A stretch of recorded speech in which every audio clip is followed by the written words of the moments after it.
গজব নেমে আসবে। ওই যে সারা আলাইহিস সালামকে তুলে নিয়ে গিয়েছিলেন একটা বাদশা, মনে নেই আপনাদের? সারা আলাইহিস সালামকে একটা বাদশা এরকম উঠায় নিয়ে আসছে।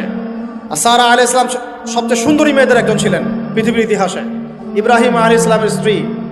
তখন তিনি হাত বাড়াচ্ছে তার দিকে ধরার জন্যে, আর সারা আলাইহিস সালাম তখন বলছে, দাঁড়ান, আমাকে 2 রাকাত নামাজ পড়তে দেন।